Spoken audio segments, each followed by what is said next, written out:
बेहतर व्यायाम की आदत को बनाने के लिए 2001 में अनुसंधान करने वालों ने ग्रेट ब्रिटेन में 248 लोगों के वास्ते 2 हफ्ते का कार्यक्रम बनाया। अध्ययन में शामिल लोगों को 3 समूह में बांट दिया गया। पहला समूह नियंत्रित था। उनसे सिर्फ ये कहा गया कि वे ये देखें कि वे कितनी बार व्यायाम करते हैं। दूसरा प्रेरक समूह था। उनसे कहा गया कि उन्हें केवल वर्कआउट्स को ही नहीं देखना है, बल्कि व्यायाम के लाभों के बारे में भी पढ़ना है। अनुसंधानकर्ताओं ने इन्हें यह भी समझाया कि किस तरह से व्यायाम से दिल की बीमारी, कोरोनरी हार्ट रोग के जोखिम को कम कर सकते हैं और दिल की सेहत को सुधार सकते हैं। अंतिम तीसरे समूह के लिए वही प्रस्तुति रही जो दूसरे समूह के लिए थी, ताकि यह सुनिश्चित हो सके कि प्रेरणा का स्तर उतना ही बना रहे। हालांकि उन्हें कहा गया कि वे एक प्लान के तहत बताएं कि कब और कहां अगले हफ्ते एक्सरसाइज की जाए। खासतौर पर तीसरे समूह के हर सदस्य ने इसके आगे का वाक्य पूरा कर दिया। अगले हफ्ते मैं कम से कम 20 मिनट का कठोर व्यायाम करूंगा। दिन, इस समय और स्थान। पहले और दूसरे समूह में करीब 35 से 38% लोगों ने हफ्ते में एक दिन व्यायाम किया। दिलचस्प बात यह रही कि प्रेरक प्रस्तुति से दूसरे समूह के व्यवहार में कोई अर्थपूर्ण बदलाव नहीं देखने को मिला, लेकिन 91% लोग जो तीसरे समूह के थे, उन्होंने हफ्ते में एक दिन सामान्य से दोगुना व्यायाम किया। उन्होंने जो वाक्य लिखा उसको अनुसंधानकर्ता क्रियान्वयन की मंशा कहते हैं, जो एक प्रकार से ये बता देता है कि कब क्या करना है और कहाँ करना है। इस प्रकार से आप किसी विशेष आदत को अमल में लाने की इच्छा रखते हैं। संकेत जो किसी आदत की शुरुआत करते हैं वे व्यापक स्वरूपों में आते हैं, जैसे जेब में फोन बजने का एहसास, चॉकलेट चिप कुकीज की खुशबू, एम्बुलेंस के सायरनों की ध्वनि। लेकिन इनमें 2 सबसे ज्यादा सामान्य संकेत होते हैं और स्थान। क्रियान्वयन की मंशा इन दोनों संकेतों का इस्तेमाल करती है। समय, व्यापक रूप से कहा जाए तो क्रियान्वयन की मंशा को रचने का फॉर्मेट होता है। जब एक स्थिति आती है तो मैं वाई रिस्पॉन्स दूंगा। सैकड़ों अध्ययन बताते हैं कि क्रियान्वयन की मंशाएं लक्ष्यों पर टिके रहने के लिए प्रभावी होती है। चाहे इस बात का सटीक समय और तिथि लिख कर रखनी हो कि आपको किस दिन फ्लू का टीका लगवाना है, या आंतों की जांच के लिए कोलोनोस्कोपी के अपॉइंटमेंट के समय को दर्ज करना है। इससे इस बात के अवसर बढ़ जाते हैं कि लोग रीसाइक्लिंग करने, पढ़ने, जल्द सोने या सिगरेट पीना छोड़ने की आदतों से जुड़े रहेंगे। शोध करने वालों ने यहां तक पाया है कि जब भी लोगों से क्रियान्वयन की मंशाओं से संबद्ध प्रश्नों को पूछा जाता है तो मतदान का प्रतिशत बढ़ जाता है। ऐसे प्रश्न पूछे जाते हैं: आप किस मार्ग से मतदान केंद्र तक जाएंगे? आप किस समय जाने का प्रोग्राम बना रहे हैं? किस बस से वहां जाने वाले हैं? सरकार के अन्य सफल प्रोग्रामों ने लोगों को सही समय पर टैक्स भरने की स्पष्ट प्लानिंग करने को प्रेरित किया है, या लोगों को मार्गदर्शन प्रदान किया है कि कब और कहां विलंब से ट्रैफिक बिल्स भरे जा सकेंगे। पंच लाइन साफ है, जो लोग विशेष रूप से ये योजना बना लेते हैं कि कब और कहां वे नई आदत के अनुसार काम करेंगे, तो उनके इसका पालन करने की अधिक संभावना रहती है। इन मूल बातों का पता लगाए बिना अनेक लोग अपनी आदतें बदलने की कोशिश करते हैं। हम खुद से ही कहते हैं, मैं सेहतमंद भोजन करूंगा या मैं ज्यादा लिखूंगा, लेकिन हम ये नहीं कहते कि कब और कहां पर ये आदतें साकार होंगी। हम इसे अवसर और उम्मीद के हवाले कर देते हैं कि हमें ये करने की याद रहेगी, या फिर उचित समय आने पर आप प्रेरित अनुभव करेंगे। क्रियान्वयन की मंशा अस्पष्ट धारणाओं जैसे मैं अधिक व्यायाम करना चाहता हूं, या मैं ज्यादा काम करना चाहता हूं, अथवा वोट देना चाहिए को खत्म करती है और उन्हें ठोस कार्य योजना में बदल देती है। कई लोग सोचते हैं कि उनमें प्रेरणा की कमी है, जबकि उनमें वास्तव में स्पष्टता की कमी होती है। यह हमेशा स्पष्ट नहीं होता कि कब और कहां कार्रवाई की जानी चाहिए। कुछ लोग उचित समय की प्रतीक्षा में पूरा जीवन निकाल देते हैं ताकि वे कुछ सुधार कर सकें। एक बार जब क्रियान्वयन की मंशा तय हो जाती है तो फिर प्रेरित होने के लिए प्रतीक्षा नहीं करनी पड़ती। उदाहरण के लिए, क्या मैं आज एक चैप्टर लिखूं या नहीं? क्या मैं आज सुबह या फिर दोपहर के खाने के बाद ध्यान करूं? जब कार्रवाई का क्षण आता है तो फैसला लेने की जरूरत नहीं पड़ती है। आप आसानी से पूर्व निर्धारित योजना का अनुसरण करते जाते हैं। अपनी आदतों में इस रणनीति को लागू करने के लिए इस वाक्य में रिक्त स्थानों को भरें। मैं व्यवहार को तय समय पर नियत स्थान पर करूंगा। ध्यान, मैं सुबह 7 बजे 1 मिनट के लिए रसोई में ध्यान करूंगी। पढ़ाई, मैं संध्या को 6 बजे 20 मिनट तक अपने शयन कक्ष में स्पेनिश पढ़ूंगी। व्यायाम, मैं संध्या 5 बजे 1 घंटे तक स्थानीय जिम में व्यायाम करूंगी। विवाह, मैं सुबह 8 बजे अपनी जीवन संगिनी साथी के लिए रसोई में चाय बनाऊंगी। यदि आप इस बात को लेकर निश्चित नहीं है कि आदत को कब से शुरू करें, तो किसी हफ्ते, माह या फिर वर्ष के पहले दिन ऐसा करने की कोशिश करें। इस बात की संभावना ज्यादा रहती है कि लोग उस समय कदम उठाएं, क्योंकि उस समय आशा सामान्यतः ज्यादा होती है। यदि हमें आशा है तो हमारे पास काम करने का कारण होता है। नई शुरुआत हमेशा प्रेरित करती है। क्रियान्वयन की मंशाओं का एक अन्य लाभ भी होता है। आप क्या चाहते हैं और कैसे उसे हासिल करेंगे, इसके बारे में स्पष्ट होने से आपको उन चीजों को ना कहने में मदद मिलती है जो आपकी प्रगति को पटरी से उतार देती है, आपका ध्यान भंग करती है और आपको मार्ग से भटका देती है। कई बार हम छोटे से निवेदन को भी हाँ कह देते हैं क्योंकि हमें स्पष्ट नहीं होता है कि हमें करना क्या है। जब आपके सपने धुंधले रहते हैं तो पूरे दिन छोटे छोटे बहानों को तर्कसंगत मानना आसान हो जाता है और हम कभी भी सफलता के लिए जरूरी चीजों की ओर स्पष्ट नहीं हो पाते हैं। आपकी आदतों को कुछ समय और गुंजाइश दे ताकि वे बनी रह सकें। लक्ष्य का अर्थ समय और स्थान को स्पष्ट करना है। आदत को बार बार दोहराने से उस स्थिति में भी आपके भीतर सही समय पर सही कदम उठाने की तीव्र इच्छा पैदा होती है, जब आप कह भी नहीं सकते कि ऐसा क्यों है। लेखक जैसन ज़ाइग का कथन है, स्पष्ट रूप से जब तक आपके पास विचार की सजगता नहीं होगी, आप वर्कआउट नहीं कर सकते। लेकिन जैसे एक कुत्ता लालायित होने पर लार टपकाने लगता है, ठीक वैसे ही आपको भी सामान्य तौर पर वर्कआउट के वक्त बेचैनी हो सकती है।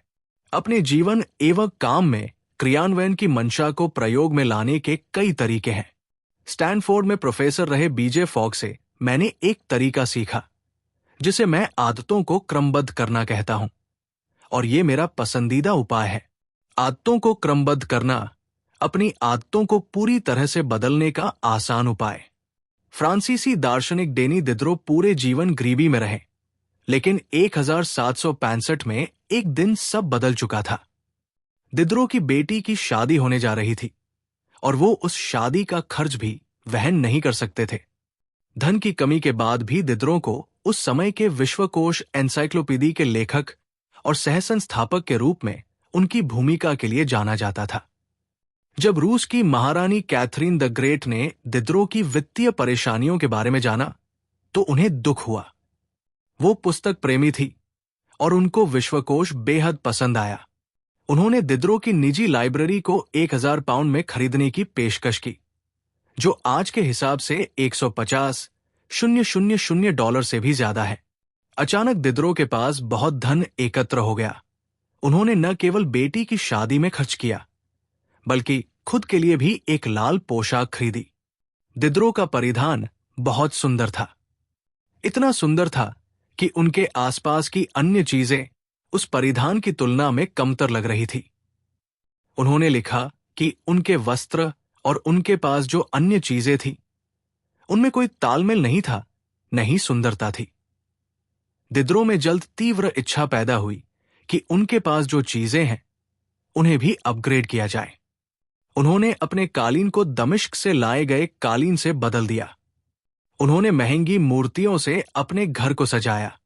उन्होंने चूल्हे के ऊपर रखने के लिए कांच खरीदा और एक बेहतर किचन टेबल खरीदी। उन्होंने अपनी पुरानी बेंत की कुर्सी को हटाकर चमड़े की कुर्सी खरीद ली।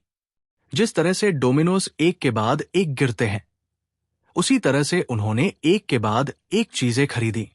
दिद्रो का व्यवहार असामान्य नहीं था। वास्तव में एक चीज के बाद दूसरी चीज खरीदने की प्रवृत्ति को दिद्रो इफेक्ट कहते हैं। दिद्रो इफेक्ट के अनुसार नई नई चीजों को खरीदने से अक्सर खपत की सर्पिली रेखा बन जाती है। इससे व्यक्ति और खरीदारी करने लगता है। इस पैटर्न को कहीं भी देखा जा सकता है।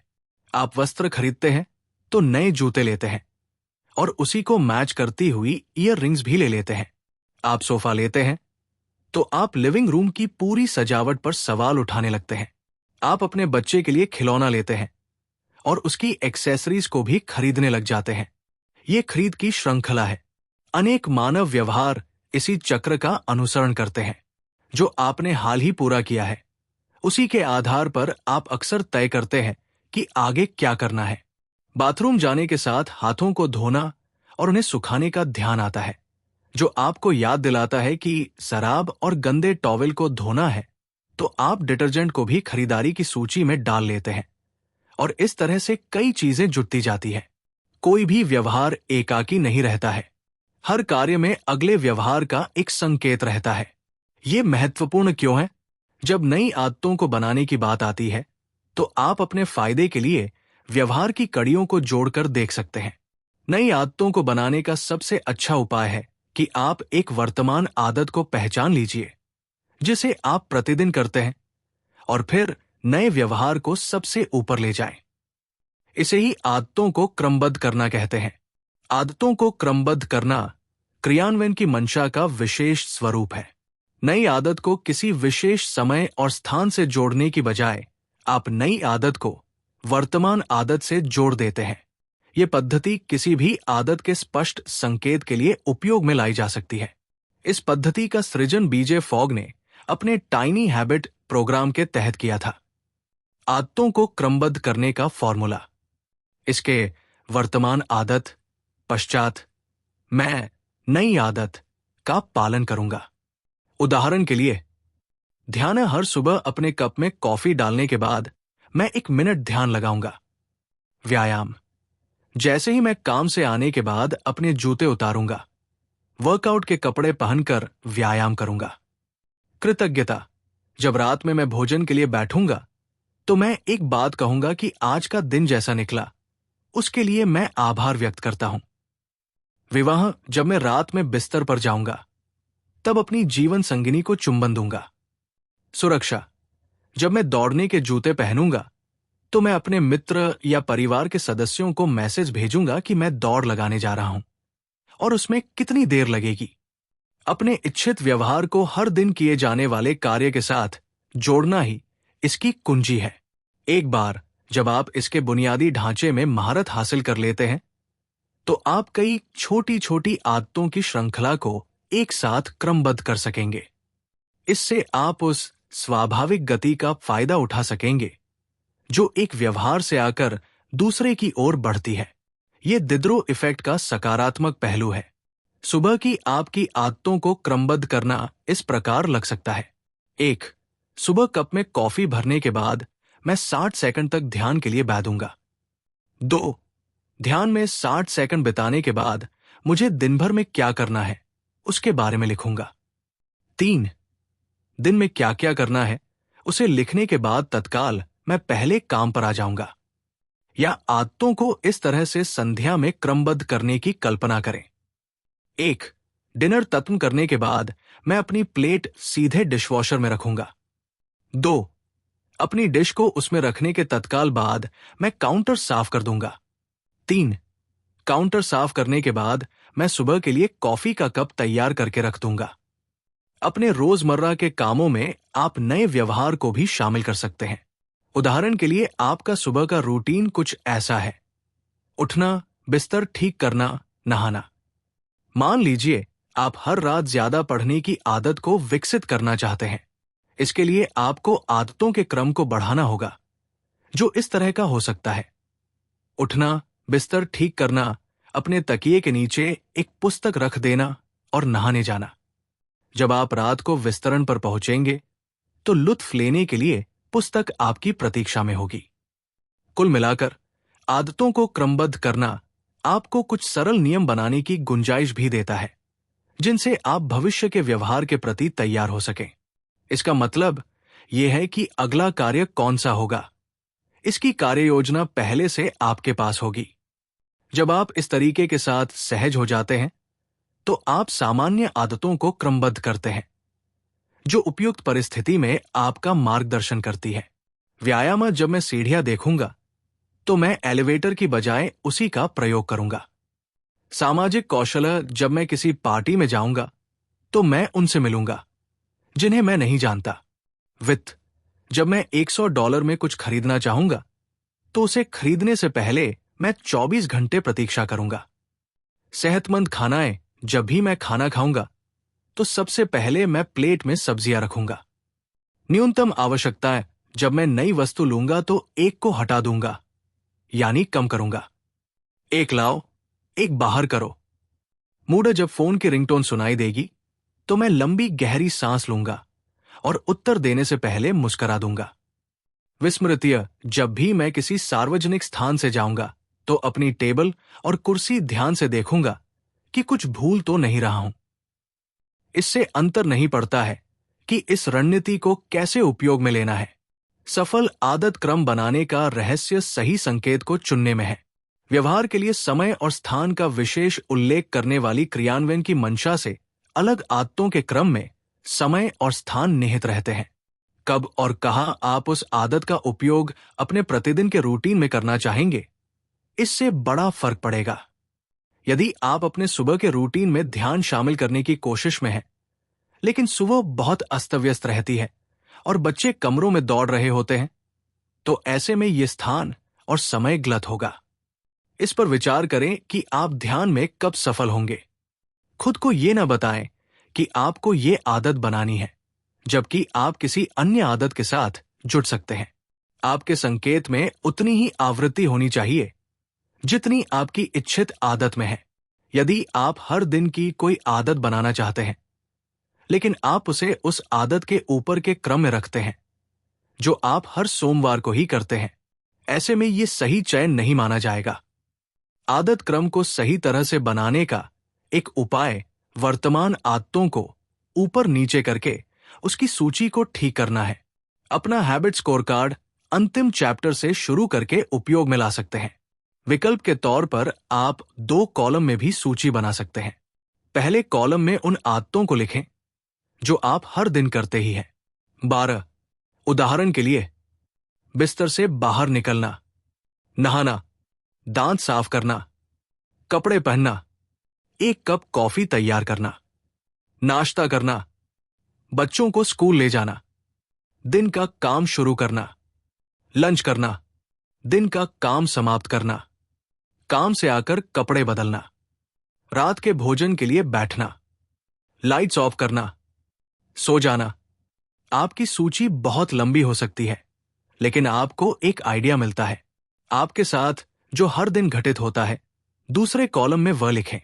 उदाहरण के लिए, सूर्य निकलता है, आपको कोई टेक्स्ट मैसेज मिलता है, जो गीत आप सुन रहे हैं वो तत्म होता है। सूर्यास्त होता है। इन 2 सूचियों के साथ ही आप ये सोचने लगते हैं कि अपनी जीवन शैली में नई आदत को किस सबसे अच्छे स्थान पर रखा जाए। आदतों का क्रम बनाना उस समय श्रेष्ठ नतीजे देता है जब संकेत स्पष्ट हो और उस पर तत्काल काम किया जा सके।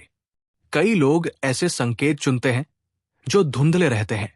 मैंने खुद ये गलती की है। जब मैंने आदत में पुशअप को शुरू करना चाहा, मेरी आदत का क्रम था जब मैं लंच के लिए ब्रेक लूंगा तब 10 पुशअप्स करूंगा। पहली बार देखने पर यह ठीक लग रहा था, लेकिन जल्द ही मैं जान गया कि यह संकेत अस्पष्ट था। क्या मुझे दोपहर के भोजन से पहले पुशअप्स करना चाहिए? दोपहर के भोजन के बाद इसे करें? मैं इसे कहाँ कर सकूंगा? कुछ दिन की अनियमितता के बाद मैंने मेरी आदतों का क्रम बदला। जब मैं दोपहर के खाने के लिए अपना लैपटॉप बंद करूंगा, तब अपनी डेस्क के पास ही पुशअप्स कर लूंगा। मेरी अस्पष्टता खत्म हो गई। अधिक पढ़ना या बेहतर खाना जैसी आदतें महत्व की हैं, लेकिन ये लक्ष्य किसी तरह के निर्देश नहीं देते कि कैसे और कहाँ किए जाए। इसमें विशिष्टता और स्पष्टता जरूरी है। जब मैं द्वार बंद करता हूं, जब मैं दांतों को ब्रश करता हूं, जब मैं टेबल के पास बैठता हूं, इसमें इन बातों को स्पष्ट करना अहम है। जितनी ज्यादा सुदृढ़ता से आपकी नई आदत किसी विशेष संकेत से जुड़ी होगी, उतनी ही बेहतर संभावना ये होगी कि आप देख सकेंगे कि कब काम करने का समय आ गया है। व्यवहार बदलने का पहला नियम है इसे स्पष्ट बनाएं। क्रियान्वयन की मंशा और आदतों को क्रमबद्ध करने जैसी रणनीतियां आदतों के लिए स्पष्ट संकेत तैयार करने के सबसे व्यावहारिक तरीकों में शामिल है। इससे आप स्पष्ट योजना बना सकते हैं कि कब और कहां कार्रवाई करनी है। अध्याय का सार। व्यवहार बदलने का पहला नियम है इसे स्पष्ट बनाएं। समय और स्थान दो संकेत सबसे सामान्य होते हैं। क्रियान्वयन की मंशा तैयार करना ऐसी रणनीति है जिसका इस्तेमाल आप नई आदत को किसी विशेष समय और स्थान के साथ जोड़ने में कर सकते हैं। क्रियान्वयन की मंशा का फॉर्मूला है, मैं अपना व्यवहार सही समय और सही स्थान पर करूंगा। आदतों का क्रम बनाना ऐसी रणनीति है जिसका इस्तेमाल आप नई आदत के लिए वर्तमान आदत के साथ उसकी जोड़ी बनाने में कर सकते हैं। आदतों को क्रमबद्ध करने का फॉर्मूला है इसके वर्तमान आदत के बाद मुझे ये नई आदत करना है।